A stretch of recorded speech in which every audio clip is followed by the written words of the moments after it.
Hola amigas y amigos de Suspiros de Arte, nos encontramos en una nueva emisión de Personajes del Toro.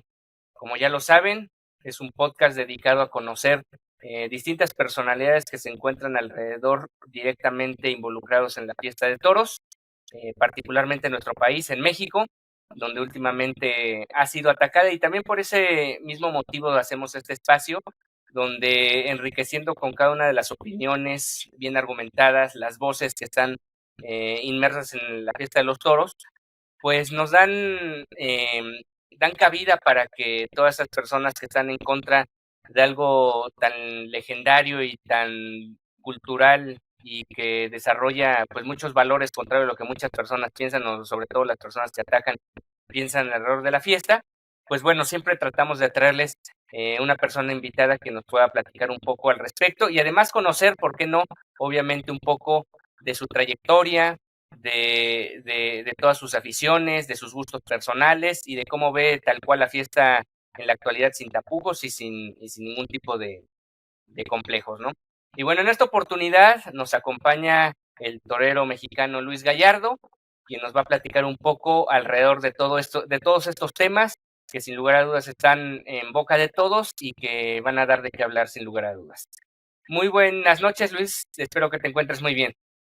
¿Qué tal? ¿Cómo estás, Ricardo? Muy bien, sí, con el gusto de estar aquí contigo. Bueno, pues Luis, bienvenido aquí al espacio de Personajes del Toro.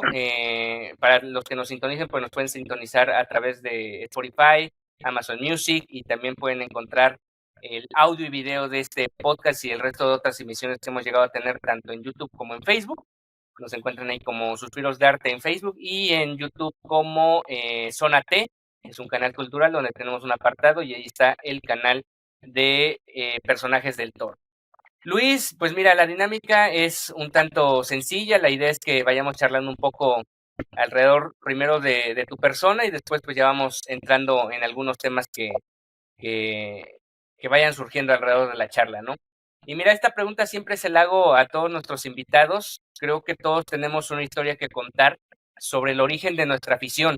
Algunos de nosotros pues ha sido heredada, como es mi caso de abuelos y padres, y en otros casos, pues bueno, la adquieres, incluso ha habido una persona que hasta me mencionó que gracias a los antitaurinos se volvió taurina. Imagínate la Órale. historia, las historias que se pueden llegar a contar. Entonces yo creo que cada uno de nosotros tenemos una historia bastante interesante de cómo nos volvemos taurinos y me gustaría que nos platicaras un poco alrededor de cómo inició tu gusto por la fiesta y cuál fue ese primer contacto con el mundo de la tauromaquia. Bueno, pues mira, al igual que tú, mi afición es heredada. Mi abue Javier Gallardo, en paz descanse, pues es el iniciador de de la dinastía Gallardo. Él fue torero en la época de Paco Ortiz, Arcadio Rodríguez, esos grandes toreros hidalguenses.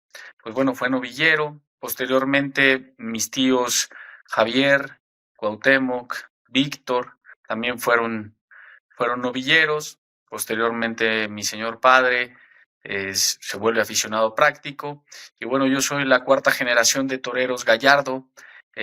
Bueno, perdón, yo soy la tercera generación de toreros Gallardo, porque en este caso, tanto mi primo Javier como un servidor somos los matadores de toros de la familia.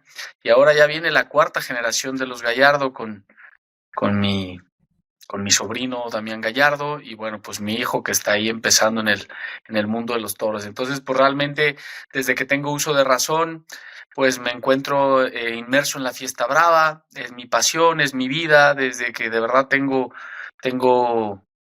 pues sí, raciocinio, uso de razón como tal, pues estoy en una plaza de toros, me encuentro en las ganaderías, me encuentro en festejos, mis tíos organizaban festejos a lo largo y ancho del estado de Hidalgo, de donde, de donde somos originarios, y bueno, pues aquí nos hemos desenvuelto toda nuestra vida, ¿no?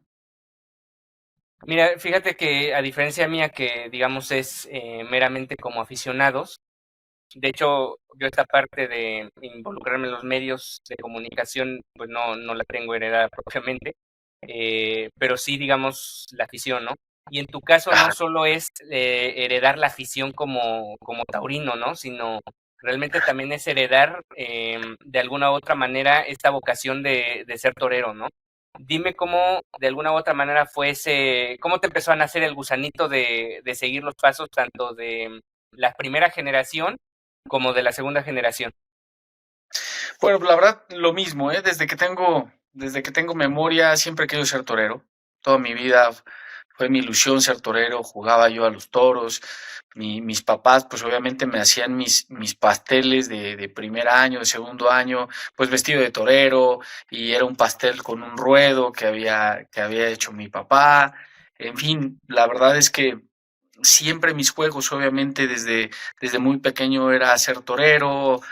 Tenía yo, por ejemplo, todos mis juguetes, y eso lo recuerdo perfecto, todos mis juguetes estaban enfocados hacia los toros, ¿no? Por ejemplo, los famosos Playmobil, ¿no? Ujú. Los famosos Playmobil en aquel entonces, pues bueno, los ocupaba yo como, estiraba yo su brazo y ese brazo era como si trajera la muleta, ¿no? Posteriormente salió el ganado en Playmobil, entonces yo los ocupaba precisamente pues para que le embistieran al torero, ¿no? Y después vino lo recuerdo perfecto, el circo de Playmobil, y para mí no era un circo, era una plaza de toros. Después, por ejemplo, recuerdo también muy bien que en las cajas, no sé si ahora todavía existan ese tipo de cajas de madera donde había un dominó, precisamente, pues yo le quitaba todo lo que era el dominó y ocupaba esas cajas porque eran los cajones para los toros, precisamente. Entonces, es decir, mis juegos siempre fueron inmersos en la fiesta de los toros. eh, yo no concebía, y al día de hoy sigo sin concebir mi vida sin la fiesta de los toros. Entonces, pues realmente eso siempre lo he querido ser, gracias a Dios soy, soy muy afortunado y estoy muy feliz porque hoy puedo decir que soy matador de toros, tengo 18 años de alternativa, en fin, pues siempre he querido ser torero, ¿no? ¿En qué momento pasaste, digamos, del juego y de la experiencia familiar a decir ya seriamente, yo quiero ser torero? Pues mira, seriamente siempre, de verdad, siempre, Ok, siempre, siempre desde niño siempre me visualicé, me vislumbré como torero. Veía yo los trajes de luces de mis tíos, me los llegaba yo a tratar de poner, obviamente, pues imagínate cómo me quedaban, ¿no? Era todo un espectáculo. De repente los agarraba pues hasta sin permiso, porque me emocionaba tocar la seda, me emocionaba tocar justamente esas sombreras de oro. Veía yo la montera, me la ponía, en fin, ¿no? Y muchas veces, pues como es, ¿no? Me decían mis tíos cuando llegaron a verlo, oye, pues es que esto no es un juego, o sea, ¿no? Pero bueno, pues al final era mi ilusión como tal, ¿no? Entonces siempre quise ser torero, y bueno, tuve mi primera experiencia frente a una becerra, no sé si a eso te refieras sí, como claro. tal. Mi primera experiencia fue justamente a los 10 años, cuando regresábamos de una población de un municipio del estado de Hidalgo que se llama Tula Hidalgo. Yo ya, aunque yo soy nacido en Tepeapulco, Hidalgo, siempre he radicado en Pachuca, aquí tienen su casa. Entonces regresábamos de ver a mi abuelito del lado materno, que también, por cierto, muy taurino. Eso también quiero resaltar, que afortunadamente de los dos lados, tanto de mamá como de papá, siempre fueron muy, muy taurinos. Entonces, pues yo me desarrollé en un mundo taurino, gracias a Dios. Entonces, en aquel entonces regresábamos ahora sí que un domingo en la tarde, regresábamos de ver a mi abuelito materno. Llegábamos a Pachuca y de repente vimos movimiento en un lienzo charro que hoy ya no existe, inmerso dentro de la ciudad de Pachuca. Y me dice mi papá, hoy hay movimiento en el lienzo, pero no se ve que sea del tema charro, sino como que se me hace que hay algo más. A ver, vamos a meternos. Nos metemos y estaba un evento de que se estaban formando los forcados de Pachuca. ¿Y cuál es la sorpresa? Que de repente en ese evento que nos quedamos mi papá y yo, sacan una becerra muy pequeña para el público, o sea, literal Ujú. para el público. Y entonces mi papá me dice, ¿qué? ¿Te animas? ¿Le das? Y siempre, obviamente, en mi carro, como les digo, así como los niños traen su juguete preferido en el carro y lo llevan a todos lados, pues yo traía mi capote. Yo traía mi capote, mi muleta, mis banderillas de plástico, traía yo mi espadita de madera. Entonces me decía, pues ahí traes tu capote. ¿Cómo ves? Recuerdo mucho esa sensación de que me latía el corazón fuertísimo, fuertísimo, fuertísimo. Y pues iba yo a pasar de entrenar, de de jugar a los toros a verdaderamente a ponerme delante de una becerra, ¿no? Y eso lo tengo grabado pues mucho y fue una sensación muy bonita, indescriptible. Le di unos pases, sentía mucho miedo, sentía la adrenalina, pero a su vez fue mi primer encuentro real, por decirlo así, con un animal y es una sensación muy bonita. Sí, definitivamente. Y fíjate que aún los que no hemos llegado a ser matadores de toros, pues hemos llegado a tener esa sensación y sí te cambia la perspectiva. Yo siempre le platico a la gente que desconoce completamente el tema, que es como subirse a la montaña rusa, en donde subirse a la montaña rusa es una experiencia única. No hay otra forma de sentir lo mismo en otra actividad. Y le digo que es exactamente lo mismo. El ponerse delante de un animal de lidia, como son ya sea una becerra, una vaca, un ovillo, un heral, es una sensación única que no se puede equiparar con otra cosa, ¿no? Entonces, en ese sentido, pues es como algo único, algo mágico que ocurre y al mismo tiempo, bueno, yo recordando las pocas veces que lo he llegado a hacer, de mucho miedo porque ya no es lo mismo verlo, como se dice, los toros de la barrera, a estar delante del animal. Ahora, me mencionas que llevas 18 años de alternativa, ¿no? Pero Así antes de es. entrar, digamos, esos 18 años de alternativa, me gustaría tocar un punto bastante interesante. Hace 18 años tú tomaste la alternativa, pero no es el inicio de un proceso, sino realmente es parte de un proceso que fuiste viviendo, digamos, desde los 10 años que te pusiste delante de la becerra hasta tomar la alternativa. Un proceso donde fuiste becerrista, fuiste de alguna u otra manera, formaste parte de ir aprendiendo la técnica del toreo, etcétera. Luego fuiste novillero. Comparativamente al día de hoy, al presente que vivimos hoy en día con los jóvenes novilleros que tengamos en el país, ¿tú consideras que hoy en día es más difícil llegar a ser matador de toros o antes lo era más complicado? ¿Cuál es tu perspectiva en general del área novilleril, digamos, en México como tal? No, mira, definitivamente, ahora sí que porque lo he vivido en primera persona como tal, te puedo decir que ahora no quiero utilizar la palabra más fácil, porque Okay. en esto del mundo de la tauromaquia nada es fácil en cualquier momento, pero sin embargo, me mencionabas que yo fui becerrista, yo no fui becerrista, ¿sabes? Okay. Porque en aquel entonces no habían las escuelas taurinas que hoy existen. No había ese primer paso importante. Realmente uno, digo yo porque tuve la fortuna de tener a un papá que me enseñaba a torear, de mis tíos que me enseñaron a torear y que poco a poco fuimos y de repente, como lo que te decía de lienzo charro, de repente me daba las tres o salía con una becerra a darme las tres y podían pasar mucho tiempo y yo no le veía la cara. O sea, yo fueron contadas ocasiones, pero nunca tuve un festejo formal de becerrista, ¿me explico? Okay. Jamás. Entonces, ¿por qué? Porque te digo, no existía la apertura que hoy existe, no existe la guía que hoy como tal. Digo, no sé si sepas, pero yo soy director de una escuela taurina. Yo tengo a mi Okay. cargo la escuela taurina Jorge Gutiérrez desde hace ya 14 años, precisamente, y soy el presidente de la Federación Mexicana de Escuelas Taurinas en México, ¿no? Entonces, bueno, al final de cuentas te puedo decir que hoy hay toda una estructura, por lo menos en cuestión de guía, de consejos, de rumbos, hay encuentros nacionales de escuelas taurinas, hay certámenes de becerristas, hay muchas cosas que antes no teníamos, nos íbamos a los pueblos, a las vacas toreadas, a lo que hubiera y con los riesgos que ello conllevaba, ¿no? eh, Esa etapa tan importante del cimiento que hoy estoy convencido que debemos de llevar y que todos los que quieren ser toreros deben de tener esa primaria, por decirlo así. Digamos que nosotros nos brincábamos un poco la primaria o medio, estábamos un ratito y nos pasábamos inmediatamente a la secundaria o a la preparatoria, me explico, sobre todo a la secundaria, ¿no? Entonces, en este caso, ¿qué pasa? Que hoy en día, te repito, hay esas etapas de becerrista donde los becerristas llegan a torear 50, 100 festejos, ¿eh? Que antes era imposible, hoy sí lo tienen. Ahora viene otra etapa que no existía tampoco antes, que son los novilleros sin picadores. Los novilleros sin picadores aquí en México no existían, y es más, hoy te puedo decir que casi no existen, tampoco es muy complicado, pero por lo menos en algunas cosas se han copiado las modalidades españolas, porque al final de cuentas es una estructura y una modalidad española, lo del novillero sin picadores, que también se me hace fundamental y que aquí no las brincamos.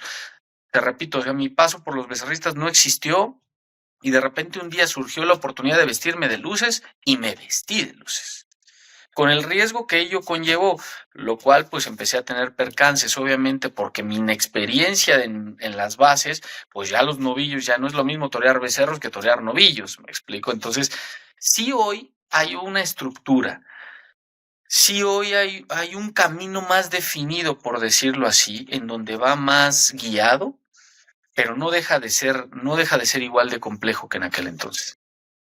Ahora, entendiendo que, por ejemplo, tú has estado inmerso de alguna u otra manera en, pues no sé si como tal organizando festejos, pero bueno, sé que has estado de alguna u Sí. otra manera en gestiones de festejos. Eh, pues desde hace mucho tiempo se habla que no hay la cantidad suficiente de novilladas o de apertura para este tipo de festejos para los chavos, ¿no? También de alguna u otra manera yo me pongo del lado de la empresa, o sea, cuando haces una novillada, ¿qué es lo que tú le estás ofreciendo al público en general, no? A lo mejor hay aficionados que, bueno, si me pones una novillada cada 8 días, pues voy a ir con gusto, pero hay otros que sí les tiene que llamar la atención ciertos detalles o ciertos aspectos del festejo, donde se vuelve como complejo llevar gente, ¿no? Pero en lo general, ¿tú cómo ves el tema de la cantidad de novilladas que se dan en el país en lo general? ¿Qué crees que haga falta? ¿Reducir costos? ¿Mayor apertura de las empresas? ¿Mayor difusión hacia los aficionados en lo general? ¿Qué es lo que crees que hace falta para que tengamos una mayor cantidad de novillados? Porque muchas veces los novillados me dicen lo mismo y es algo general. Es que no tenemos chance y no tenemos dónde presentarnos, no tenemos dónde mostrarnos, ¿no? Mira, en ese rubro sí te tengo que decir que estamos más complicados ahora, está más complicado el tema ahora en el tema de las noviadas, en el tema de esas oportunidades. Digo, en mi caso tampoco es que haya yo toreado un centenar de novilladas, pero sí por lo menos a través de las poblaciones, sobre todo en Hidalgo, en Tlaxcala, en estos lugares que son tan taurinos, pues había esa oportunidad. Hoy tampoco ya la hay. Desafortunadamente en esas poblaciones donde se daban las novilladas, hoy se dan corridas de toros, hoy se dan festivales, hoy ya esos pueblitos ya los agarran los matadores de toros, ¿no? Entonces sí es complicado. Mira, es muy difícil, vivimos un momento muy complicado. ¿Por qué? Porque, como bien dices, te pones del lado de las empresas y perdón que no es que quiera yo ser protagonista, yo también he montado novilladas, he montado festivales, he hecho empresa y he perdido dinero. Entonces también ese es el punto donde dices, ¿cómo poder balancear? Yo a mí, como dices, me encantaría dar novilladas cada 8 días, pero de repente tú ves el costo y dices, oye, para montar una novillada me cuesta 300,000 pesos montar una novillada. ¿Y eso cuánto tengo que dar el boleto? ¿En cuánto tengo que dar el boleto para que sea redituable? Oye, pues lo tengo que dar de acuerdo a la capacidad de la plaza. Vamos a suponer una plaza para 1,000 gentes, pues mínimo lo tengo que poner en 300 pesos. Entonces, vivimos un factor importantísimo que yo difiero mucho de muchos aficionados porque se la viven recordando el pasado, que no, que aquel entonces Valente ya no llenaba la plaza y que Paco Ortiz llenaba la plaza y que todo, y cantidad de cosas, sí, pero hay una cosa, ya no es el mismo tiempo, ya no, la filosofía, antes habían dos actividades preponderantes en esto, en México, ir al teatro e ir a los toros. Esas eran las dos actividades, y a los dos se iba elegantemente vestidos, ¿sí o no? Sí, Tú claro. ves las películas de antaño y van de traje, bombín, el sombrero, o sea, van con sus mejores galas. Hoy, desafortunadamente, y lo tengo que decir así porque es la verdad, hoy es políticamente incorrecto ser taurino. Y hoy la oferta que hay más allá de los toros es grandísima. Tú empiezas a hacer un ejercicio en cuestión económico y dices, oye, a ver, ir a la Plaza México a una novillada. Por ejemplo, en mi caso, que estoy aquí en Pachuca, pues estás hablando de que te reditúa o bueno, no te reditúa, perdón, tienes que desembolsar 3,000 pesos. Dices, 3,000 pesos en un solo día que voy a ir. Me es imposible ir a las 4 de cada mes. ¿Por qué? Porque estás hablando de 12, 15,000 pesos mensuales de, de, de puros toros. ¿Cuánto tendría que ser tu ingreso como tal para que 15,000, 20,000 pesos, bueno, 15,000 pesos, vamos a suponer, no te impacte? Siempre tiene que ser el 10% de tu ingreso. Yo quiero saber quién va a tener 150,000 pesos mensuales, o sea, si hay quien los gana, no digo que no, pero no todos pueden llegar a ese punto. Entonces, vivimos ese punto importante y es difícil. Entonces, ahora, ¿cómo bajo los costos? Caray, ¿cómo le hago? Que no valga 300, que valga 100 pesos. Sí, 100 pesos en una plaza de 1,000 son 100,000 y los otros 200,000, ¿cómo los saco? ¿Me explico? Ahora, dile al ganadero que te deje más barato el novillo. ¿Tú sabes lo que le cuesta al ganadero Claro. que crezca y durante 3 años darles de comer a esos novillos? Ellos le pierden. Entonces, vas empezando a desmenuzar y dices, está muy complicado. O sea, no está nada sencillo. Y más allá de que te digo, todo el mundo dice, no, es que los novilleros de ahora no tienen el impacto, no tienen el arrojo, no tienen la personalidad, no tiene para llamar a las masas.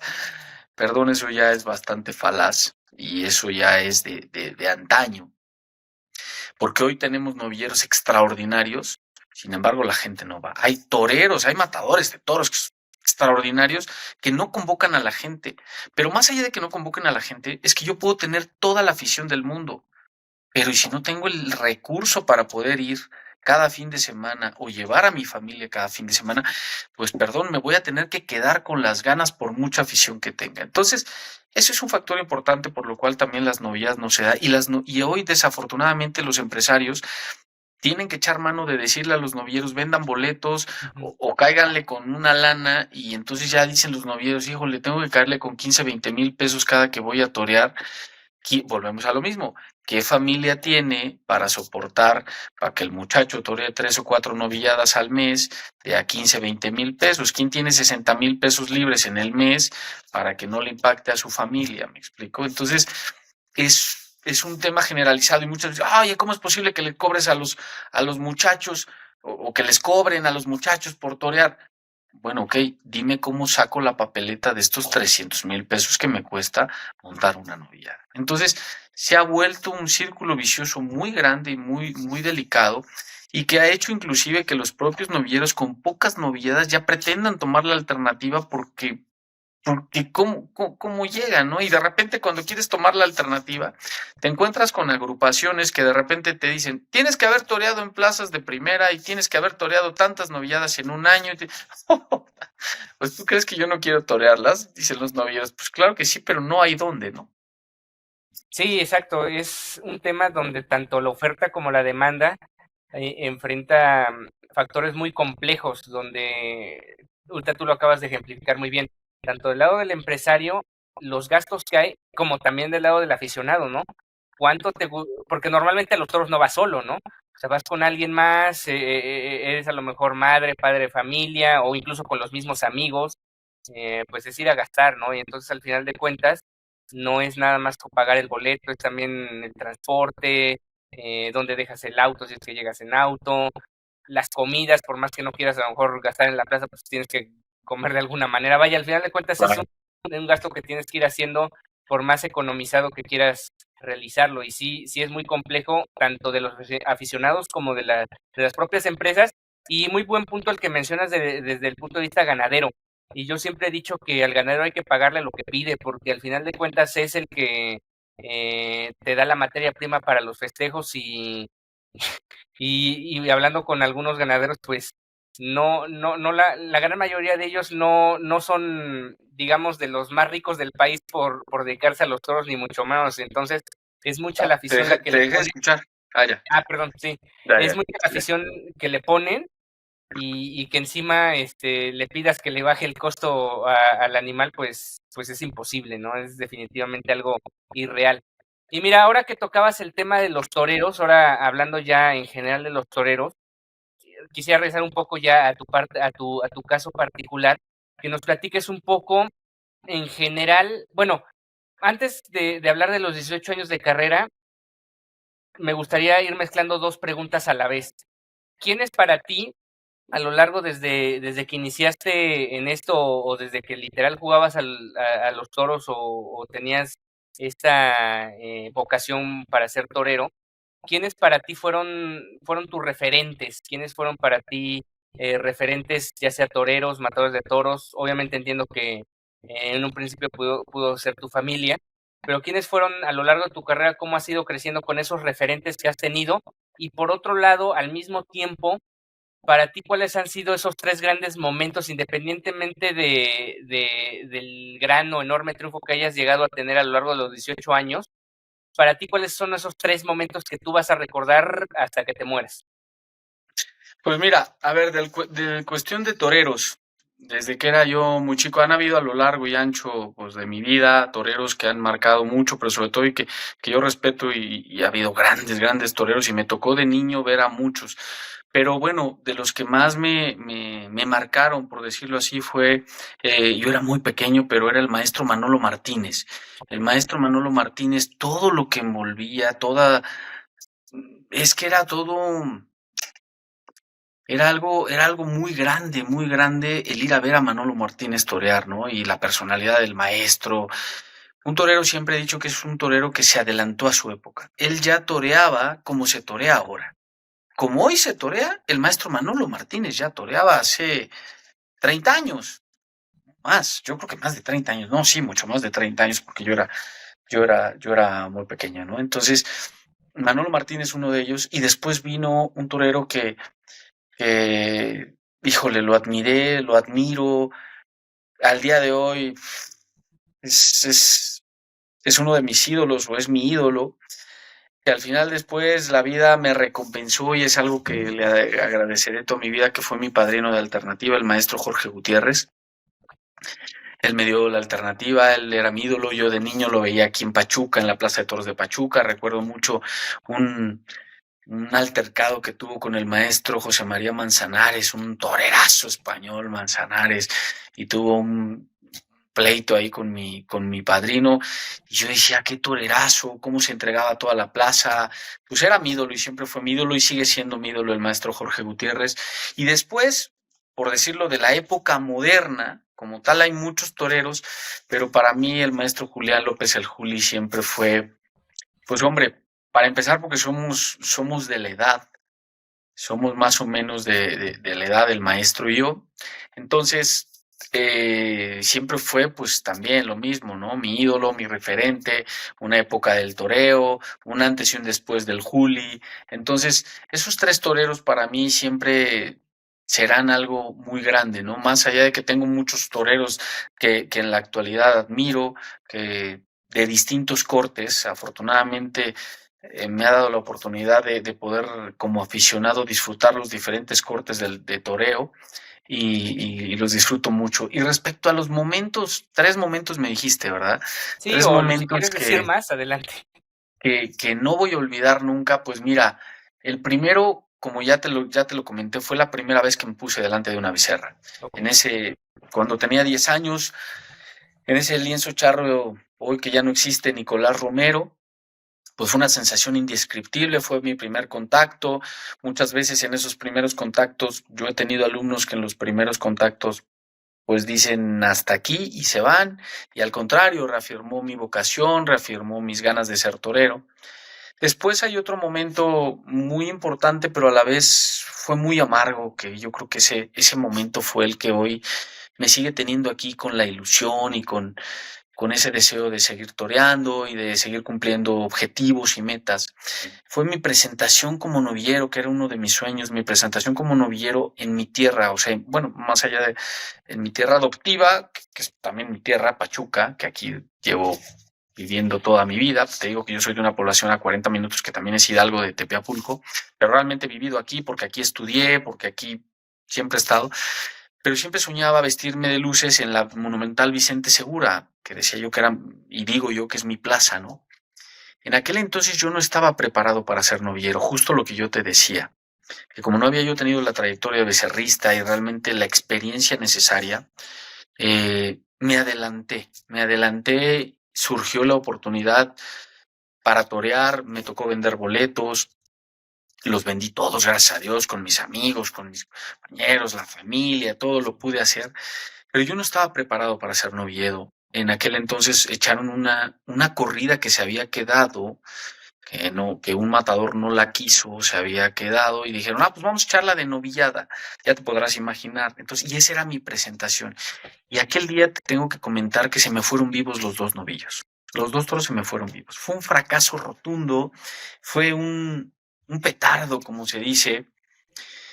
Al otro día los diarios aquí en mi tierra hablaban pestes de mí, decían que yo no podía ser torero, que no tenía yo, porque aparte déjame decirte que estaba yo bastante subido de peso, estaba yo en ese momento en el que estaba yo muy feliz de andar en las entrevistas de radio y andaba yo en la televisión y estaba pues ese llamado, aunque sea en corto, a la fama, estaba yo... Estaba yo en otras cosas, evidentemente no estaba yo ni concentrado, ni preparado, ni era el momento para debutar de novillero y menos en una plaza de primera categoría como la Vicente Segura. Los dos toros vivos, y bueno, pues todo indicaba que hasta ahí se acababa, ¿no? Sin embargo, en aquel entonces, el levantarme de ese fracaso tan rotundo, el poder saber qué es lo que estaba yo fallando y que lo quería yo enmendar y que tenía yo, que yo todavía creía en mí, junto con mi papá, que era, es otra de las personas, más allá de que sea mi padre y que yo lo amo, pues al final del día es la persona que más ha creído en mí taurinamente.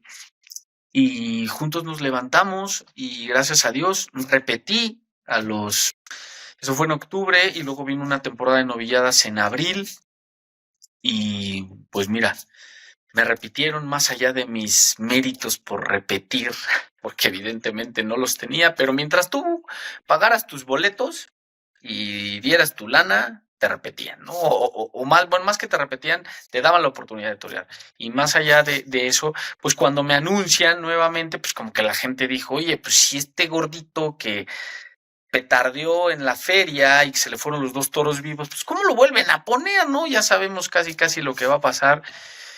Y la moneda había cambiado, gracias a Dios, había yo bajado 13, 14 kilos, había yo preparado a conciencia y ese día fui el triunfador con una novillada muy seria de José Julián Yaguno. Entonces fui el triunfador, me repitieron nuevamente, volví a cortar otra oreja.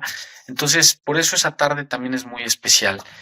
Tengo otro momento clave en mi vida que fue el toro fundador de la ganadería Eduardo Fontanet en el año 2004 en la Plaza de Toros La Florecita.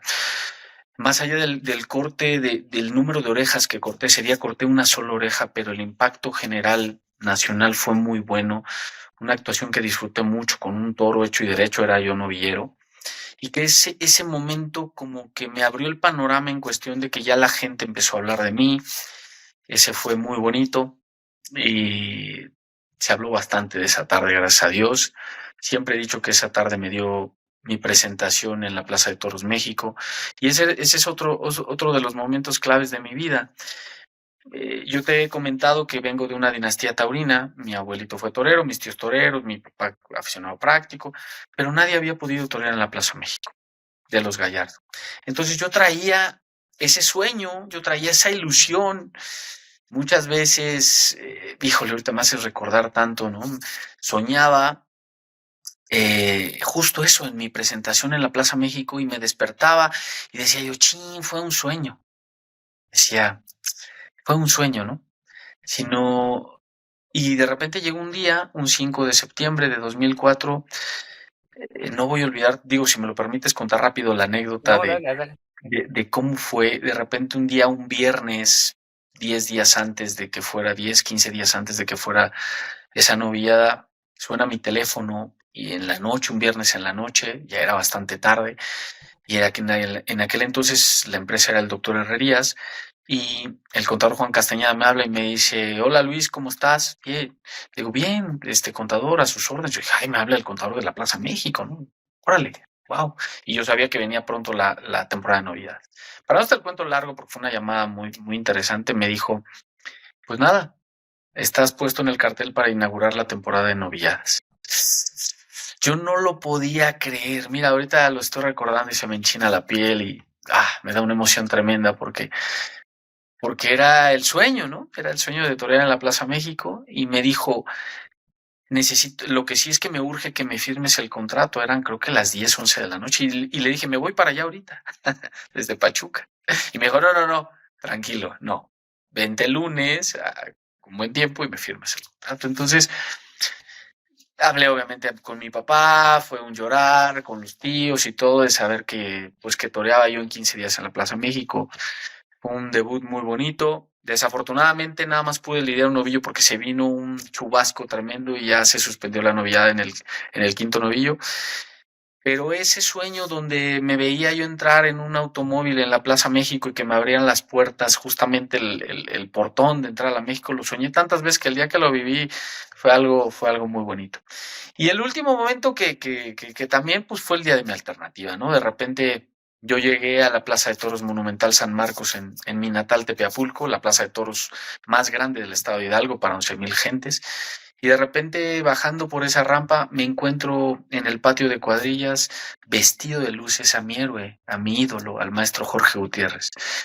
Y decía yo, Dios mío, estoy soñando, verdaderamente esto está pasando, ¿no? Porque tu ídolo está vestido de luces, vas a compartir cartel con él, te va a hacer doctor en tauromaquia. Entonces, ese momento en el que me hizo matador de toros y luego las palabras al final de la corrida, una corrida difícil, complicada, seria de San Antonio de Triana, muy seria en cuestión de edad, de volumen y todo. Después de que le corté una oreja a mi último toro, el maestro Jorge se acercó a mí y me dijo, Luis, estás hecho ya un matador de toros, enhorabuena. Entonces esas palabras del maestro Jorge, pues también me las llevaré toda mi vida y hasta hoy, pues hombre, son los momentos más relevantes de mi andar por la tauromaquia y con la ilusión y con el sueño de poder confirmar mi alternativa. Mira, 18 años han pasado ya, que los acabo de cumplir el 14 de enero y todavía no he podido por una u otra cosa confirmar mi alternativa, pero aquí estoy todavía. Mira, fíjate que me voy a quedar ahí con 3 momentos que voy a guardar, digamos, ya para el cierre, pero antes de tocar esos 3 momentos que los voy a ligar con una de las preguntas finales, me gustaría que me platiques un poco alrededor de cómo han sido estos 18 años de trayectoria. Y, por otro lado, ¿qué expectativas tienes, digamos, al corto, mediano plazo como matador de toros? Pues mira, han sido 18 años muy duros. No quiero hacerme la víctima, créeme que no me gusta, pero han sido 18 años en el banquillo.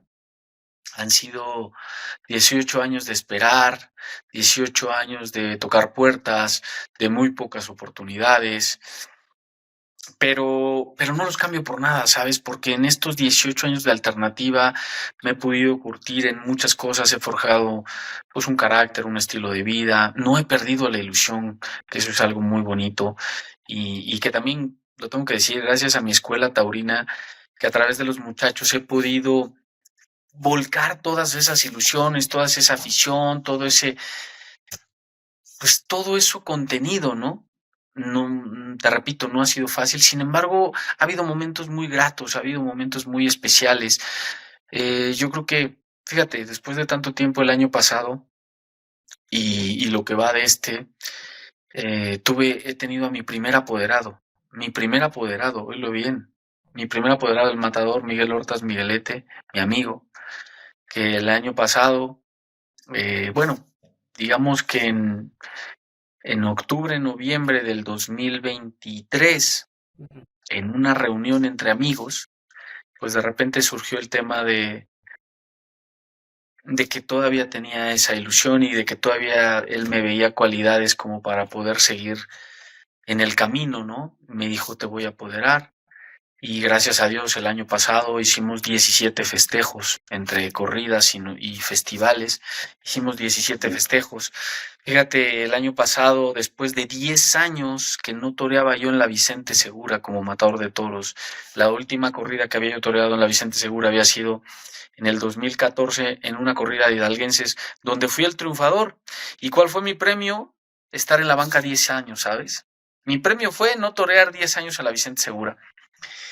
Y el año pasado regresé a la Vicente Segura en una corrida de oportunidad en donde nos estábamos disputando, el triunfador de esa corrida toreaba la feria. Entonces en aquella corrida me tocó un toro de Piedras Negras, un toro muy serio, muy grande, un toro que va a ser clave en mi vida y que lo recordaré siempre a San Benito, porque aparte era un pedazo de toro, un toro bueno. y le corto una oreja, me convierto en el triunfador de esa corrida y me voy a la feria. Entonces el año pasado, pues toreo 2 tardes, esa del 28 de abril, donde era nada más de un toro, y después me voy a la feria el 29 de septiembre, donde ya toreo dos toros. Desafortunadamente el 29 de septiembre pinché mis toros, porque si no, pues hubiera yo cortado 3 orejas. Gracias a Dios fueron 2 muy buenas faenas, 2 vueltas al ruedo, fui el triunfador de la tarde con esas 2 vueltas al ruedo en ese festejo. Entonces, y ahorita, bueno, pues ya llevamos ya 2 corridas de toros y un festival que acabamos de torear. Tenemos el objetivo de confirmar mi alternativa en la Plaza México. Hemos estado moviéndonos, hemos estado preparándonos, hemos estado, pues desde el año pasado y ahorita pues estamos en dieta, hemos bajado 17 kilos, imagínate.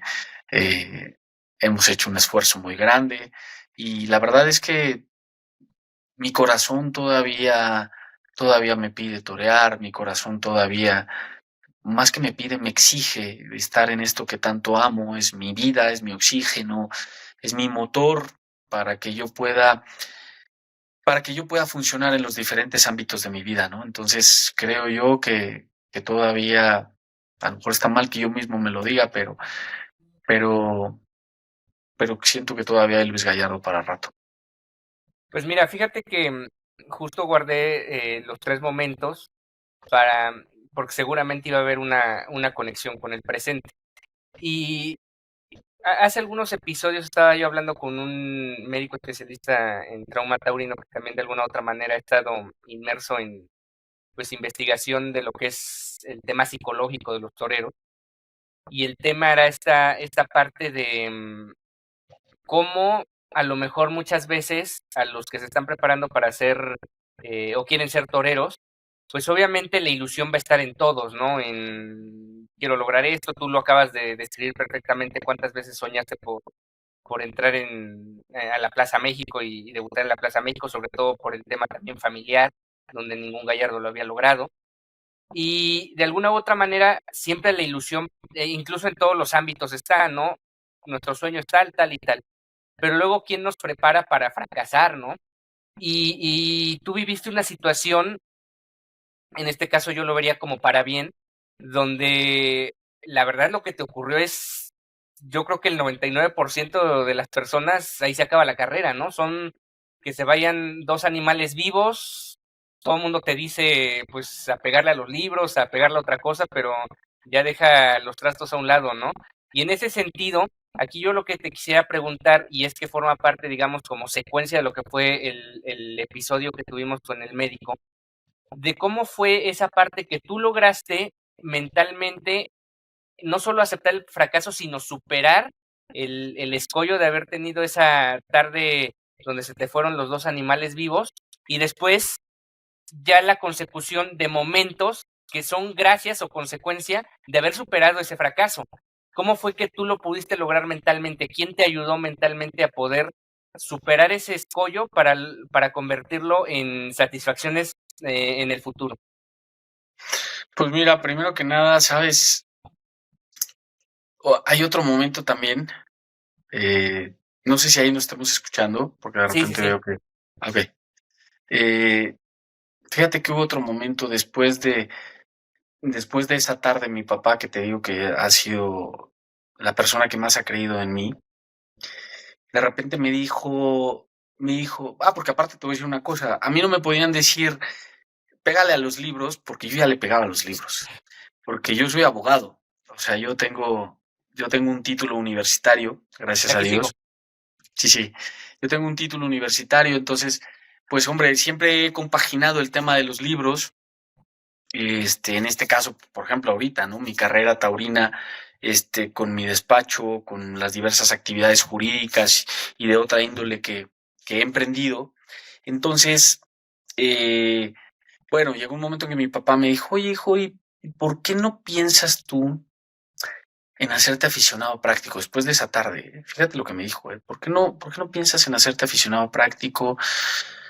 Porque veo que no te has preparado y no has hecho el verdadero sacrificio que la profesión implica.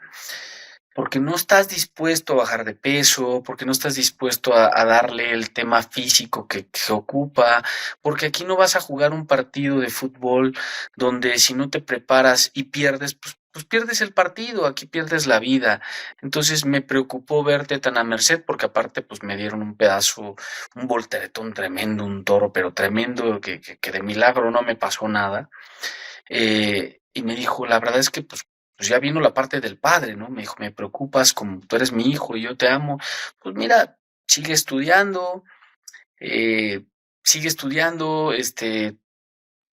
toreas de vez en cuando, oye, pues ya cuando trabajes te compras un novillo y lo matas ahí con tus cuates. Hijo, esas palabras me retumbaron en lo más profundo de mi ser, ¿sabes? Y le dije, no, no, no, no, espérame, papá, yo quiero ser torero.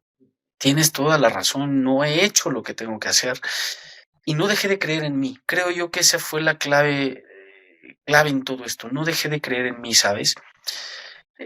Sabía que lo podía yo lograr, sabía que tenía yo con qué y sabía y le había yo pedido sobre todo mucho consejo a Dios y pues mucho refugio en mis oraciones, ¿no? Y le decía yo, tú sabes por qué me está pasando todo eso, ayúdame a encauzarlo para bien y me levanté obviamente pues mi familia, ¿no? Mi familia siempre me ha apoyado en los momentos difíciles, en los momentos bonitos, pues siempre ha estado ahí, pero en los momentos difíciles me ha apoyado. Entonces, pues no tengo más que agradecerles a toda mi familia, que sin ellos, pues no podría haber hecho otra cosa y mi mentalidad y mi carácter precisamente, pues me hicieron salir adelante, ¿no?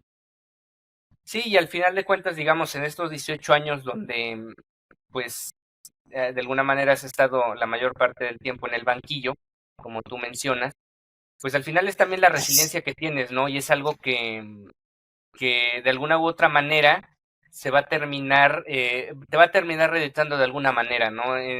Ya sea que se cumplan o no los grandes sueños, porque al final de cuentas todos podemos tener grandes sueños, podemos esperar X o Y cosa que pueda llegar a ocurrir en nuestra vida personal, pero pues los sueños van llegando, ¿no? Y yo creo que esa resiliencia, independientemente de lo que quede de Luis Gallardo, ¿no? En los próximos años, pues yo creo que te va a terminar redituando de alguna manera, y tú lo has estado de alguna manera también, y lo acabas de mencionar, volcando, por ejemplo, a la escuela taurina, a otros espacios donde terminas teniendo la satisfacción que de alguna u otra manera, o el sentir que las cosas van fluyendo bien, de alguna u otra manera y pues las cosas se van dando, ¿no? Entonces, pues son cosas que al final se van acomodando y sea lo que sea, pues ojalá se pueda dar esa confirmación, ojalá no solo sea la confirmación y se logren muchas cosas más.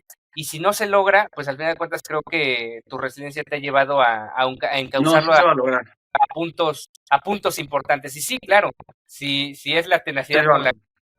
con la que tú superaste el tema de dos animales vivos en una misma tarde, que fíjate que yo nunca había escuchado que a alguien le pasara de dos animales, o sea, de uno pues le ha ocurrido a varios, pero de dos animales nunca lo había yo escuchado, seguramente son muy pocas personas las que le ha pasado, y si tú pudiste superar eso, pues sin lugar a dudas la confirmación tarde o temprano se va a terminar dando, ¿no? Y luego es cuestión de que las cosas se vayan acomodando y que las cosas se vayan dando, ¿no? Y bueno, ya para cerrar esta charla que creo que ha estado bastante interesante y yo creo que a la gente le va a gustar y sobre todo que van a conocer más a Luis Gallardo como persona, no solo como el torero que ven vestido de luces o de corto en un festival taurino, pues me gustaría cerrar con esta pregunta que es más general. ¿Tú cómo percibes hoy en día la tauromaquia? Ya hablamos un poco de las novilladas como tal, de la actualidad de las novilladas. Pero en general, ¿tú cómo ves la tauromaquia, independientemente de tus objetivos personales? ¿Tú cómo ves la tauromaquia? ¿Hacia dónde vamos? Particularmente en México.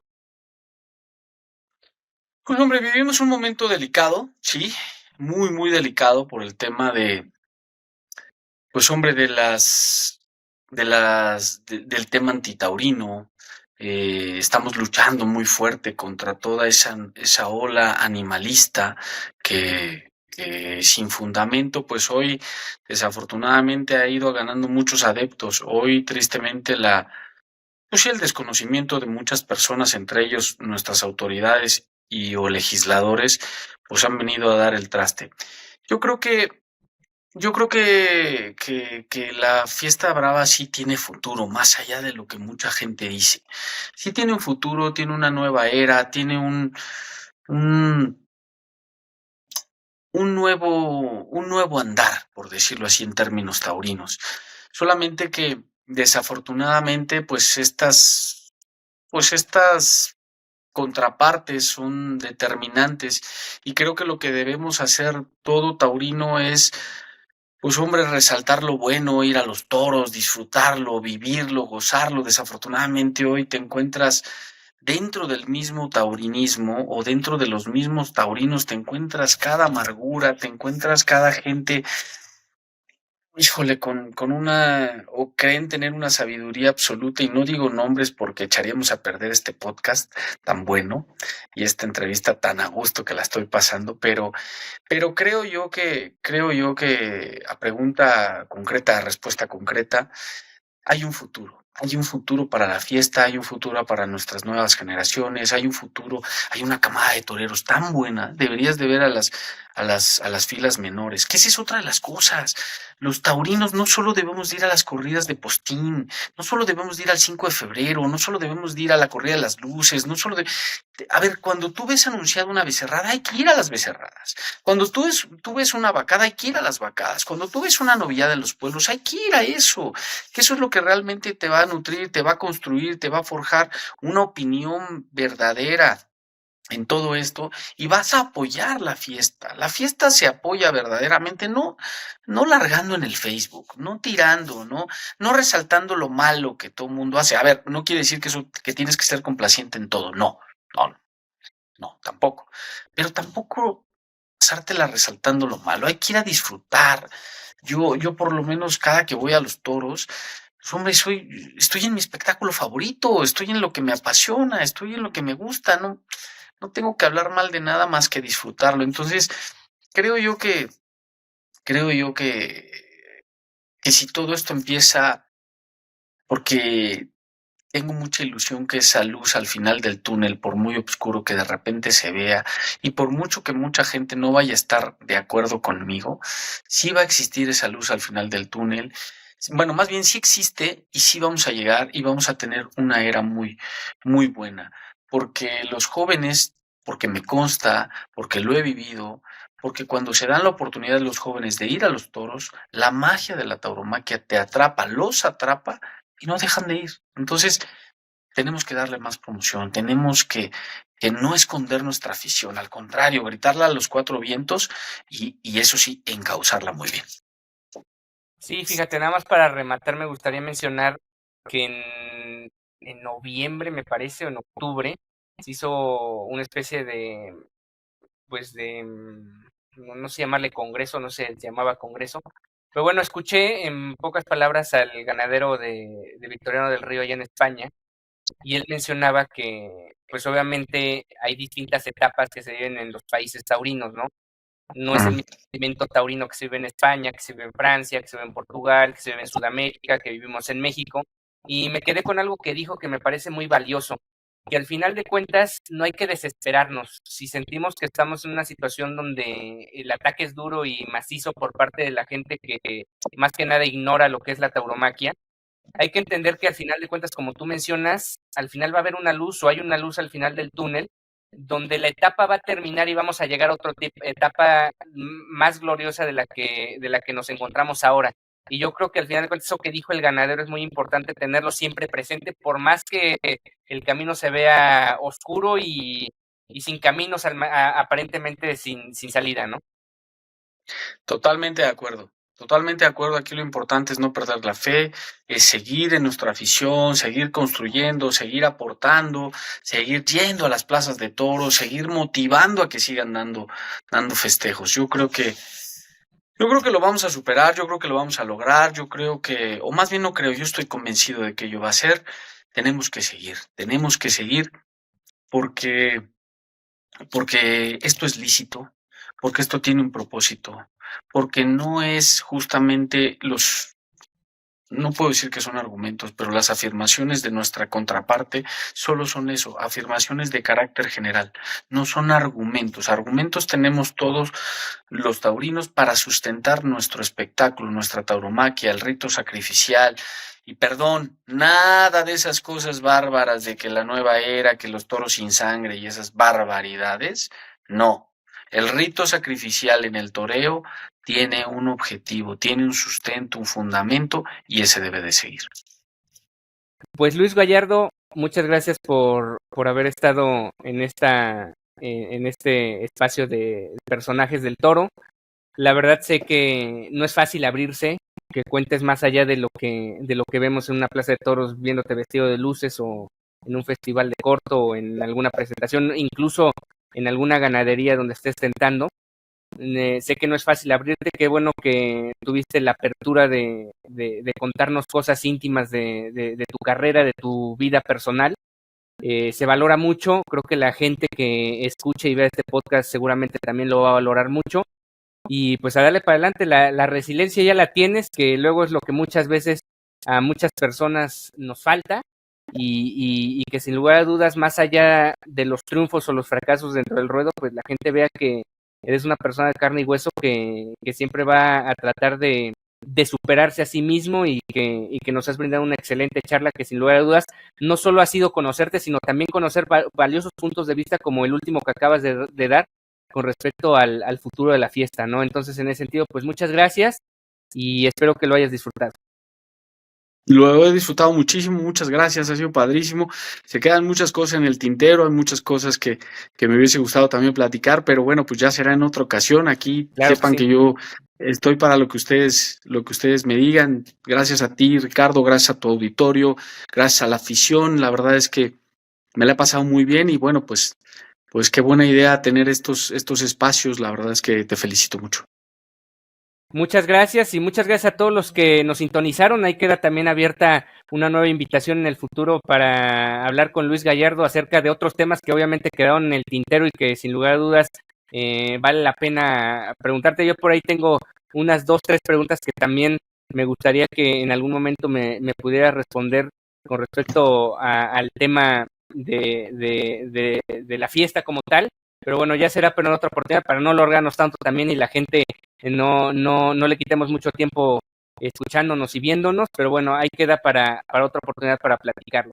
Muchas gracias Luis y muchas gracias a todos los que nos acompañaron en esta emisión de Personajes del Toro. Ya lo saben, en las plataformas en las que nos pueden sintonizar, Amazon, Spotify, YouTube y Facebook, y en otras plataformas también de podcast, ahí nos pueden sintonizar este y otros episodios. Yo soy Ricardo Romano Corona y esto fue Personajes del Toro.